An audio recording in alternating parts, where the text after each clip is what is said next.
Okay, I'm going to do a little bit of a review of my day bag for the day. I'm just out and about today. I'm in a little spot not too far from my home.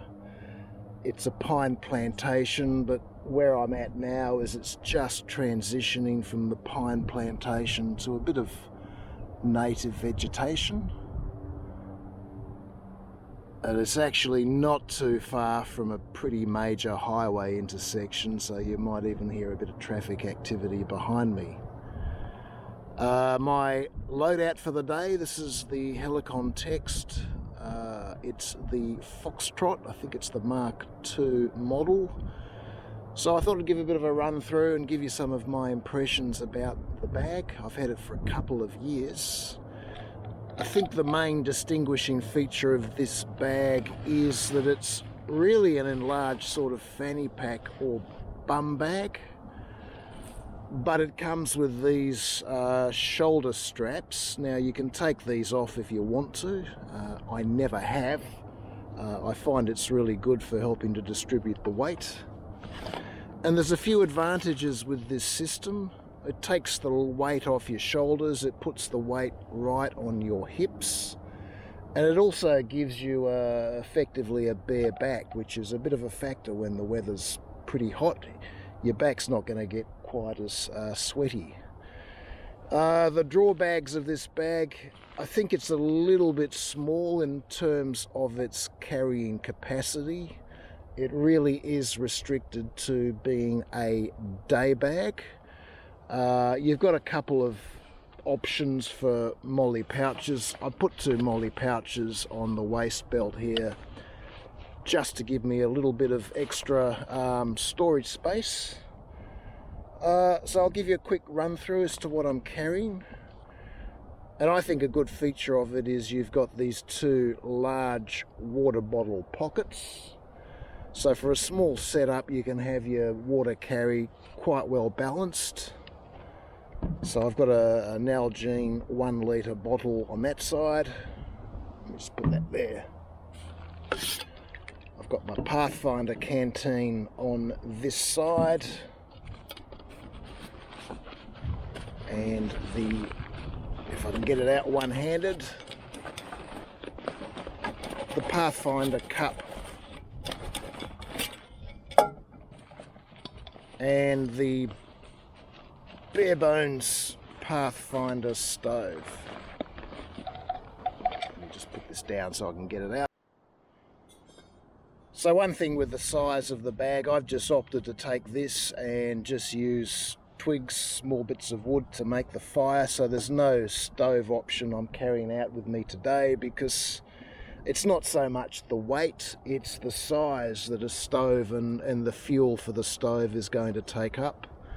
This can be a bit of a problem for me. For many months of the year we operate under total fire bans, so that's a factor to take into account.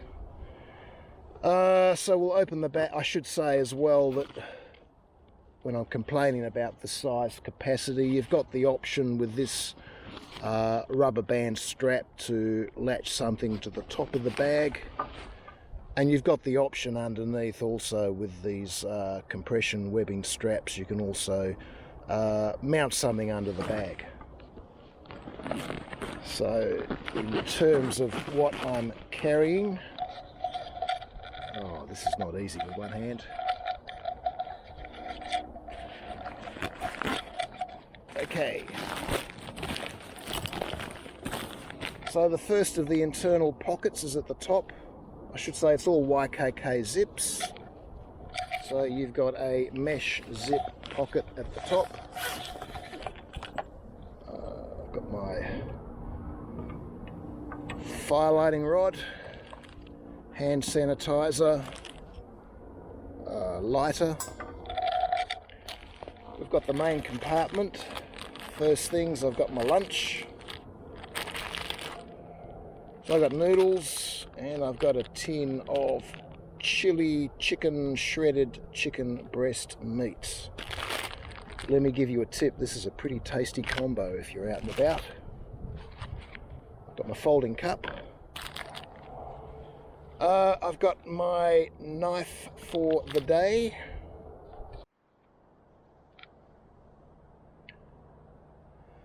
It's a Ukrainian brand. It's called BPS Knives. It's carbon steel, fixed blade. It's got a wood handle and it's all full tang. So there's my fixed blade. A couple of snacks.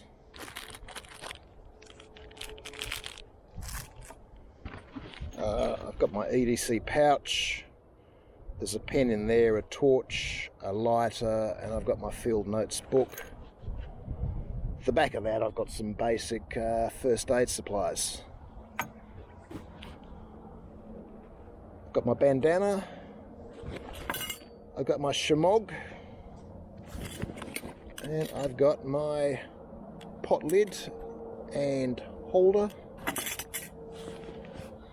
And a spare GoPro battery. So that's kind of it for the inside, and as you would have probably seen when I opened it up, that was pretty much a full load internally. We've got another pocket here. I've got a spork, some rubbish bags. I've got a Velcro flap at the front and the external pockets.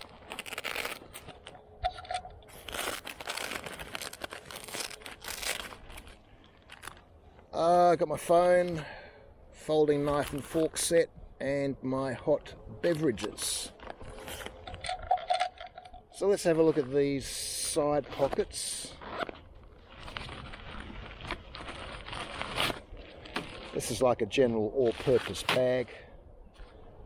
I can't remember the name of this material. I think it's denier. It's got like a tissue paper consistency, but it is incredibly strong. And I kind of use it as a modular system. I have stuff in these bags that I can quite easily transport from one bag to the other depending on my loadout. So I've got sun cream, I've got more hand sanitizer, I got electrolyte just in case I'm feeling a bit dehydrated. Yeah, I've got a toothbrush.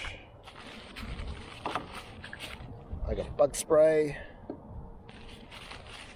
and I got a chapstick. And we go to the other side, so the other side pouch. So I've got another one of those bags, another sort of a modular setup. This is a bit of a small first aid kit that I'd probably term the barest of essentials. Just get this thing open.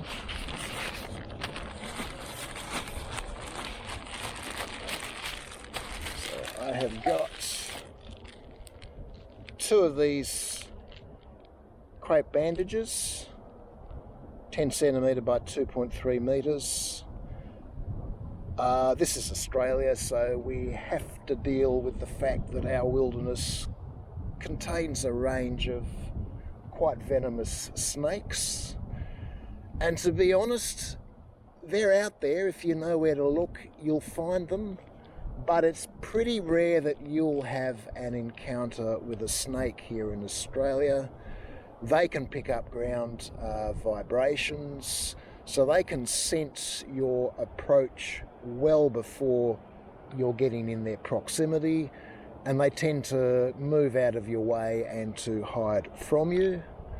The other thing as well with most of our venomous snakes, their actual fangs are very short.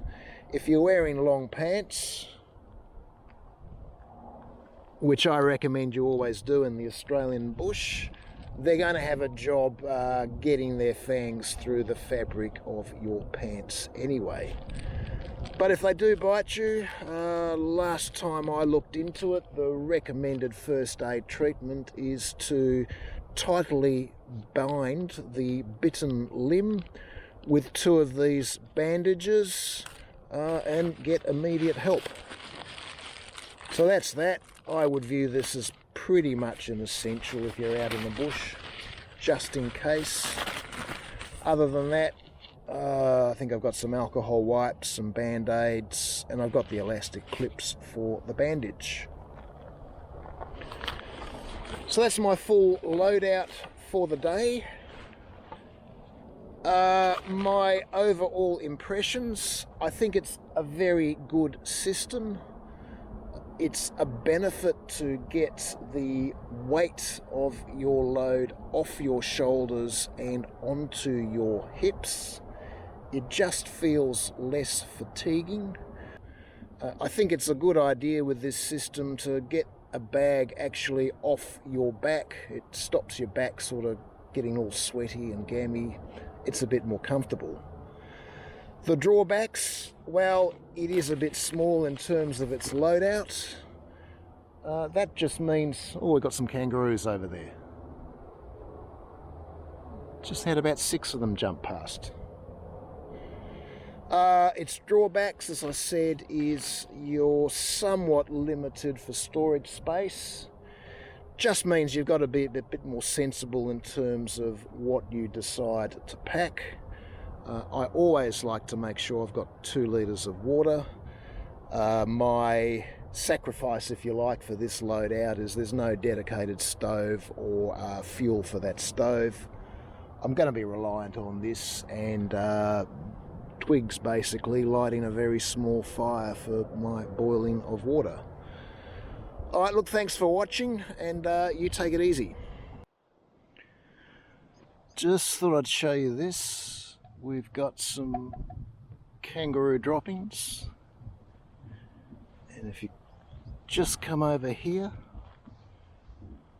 you can just make out where their tails have dragged on the ground as they've hopped over this path. And I did just see a couple in this area. So there you go, there's my tracking skills for the day.